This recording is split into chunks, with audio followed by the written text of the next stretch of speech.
제 계산이 맞다면 대한민국 국가부도까지 남은 시간은 일주일입니다. 1997년 대한민국은 세종대왕 이후 두 번째 초호환기를 맞이하고 있는데요. 이상하게도 라디오 청취자 사연은 힘들다는 소리만 들려옵니다.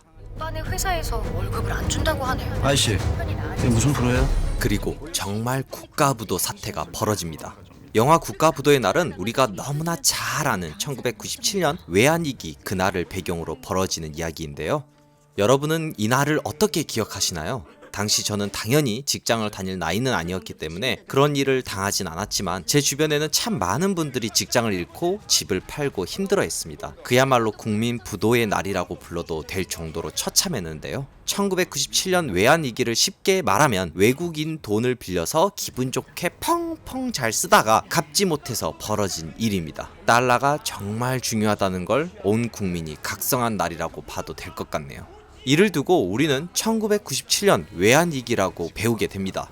결국 대한민국은 97년 11월 12일 IMF 국제통화기금에서 돈을 빌려 급한 불을 끈 대신 국가 경제권을 뺏기게 되는데요. 한마디로 채무 불이행으로 나라 전체에 빨간 딱지가 붙여지고 채권자에게 통장 도장을 뺏기게 된 거죠. 그 다음 벌어진 일은 전 국민이 금을 모아서 나라를 살린 금모으기 운동 신화인데요. 생각해보면 전 국민 금모으기 해피엔딩은 자주 언급되지만 이상하게도 왜 그렇게 될 수밖에 없었는지 그 과정을 제대로 돌아본 적이 없었던 것 같아요. 하긴 누가 안 좋은 얘기를 다시 하고 싶겠어요. 이왕이면 금모으기 운동처럼 한 편의 동화 같은 이야기를 더 듣고 싶지.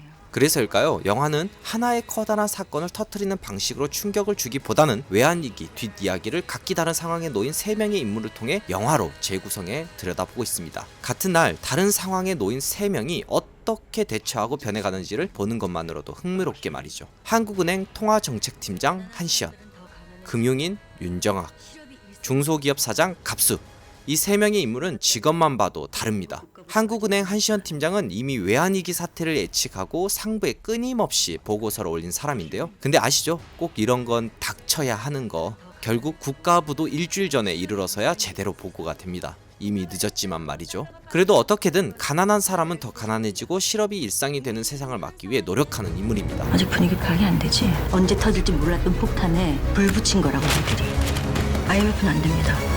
정답이 아니에요. 반대로 금융인 윤정학은 능력 좋고 인정받는 금융인인데요. 신입 직원들을 이끌고 연수를 가던 중에 뭔가 이상한 걸 알게 됩니다. 외국인 투자자들이 급격하게 한국에서 돈을 빼고 있었는데요. 거기다가 라디오에서 흘러나오는 서민들의 사연은 하나같이 좋지 않았죠.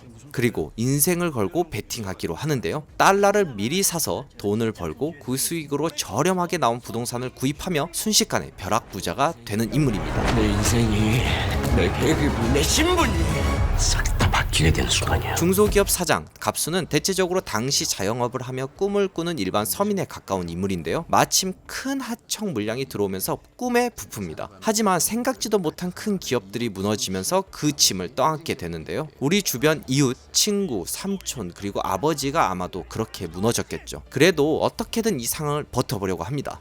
이 3명의 각기 다른 인물로 영화가 진행되기 때문에 어느 한쪽 사정에 치우치지 않고 몰입할 수 있습니다. 특히 재정국 차관을 연기한 조우진이 이번에도 갑질 표정의 대가로 등장해서 김혜수가 하려는 모든 일을 막는데요. 뱉는 대사 하나하나가 어쩌면 그리 얄미운지 보는 내내 싫더라고요. 더 싫은 건 아마도 저런 인물이 분명히 당시에 있었을 거라는 거죠. 여러분도 조우진 대사에 깊이 빡치게 될 거라고 확신합니다. 일단 최대한 빨리 국민들에게 알리셔야 됩니다. 쓸데없는 혼란만 가져옵니다. 이렇게 감추기만 하다가 나중에 일 터지면 그때 그냥 당하는 사람들은 어쩝니까? 요즘 참 많은 역사 영화들이 나왔는데요. 대부분이 역사책에서만 볼 수 있는 내용이지만 국가부도의 날은 적어도 부모님한테는 들어봤을 그런 살아있는 역사라는 면에서 누구나 그 시절을 떠올리면서 보실 수 있을 것 같아요. 동시에 외환위기를 겪게 만든 안일함이 2018년에도 여전한 것은 아닐까 생각하게 만드는 영화인데요. 개인은 방심했고 기업은 거만했고 정부는 방조했던 그날. How much do you need?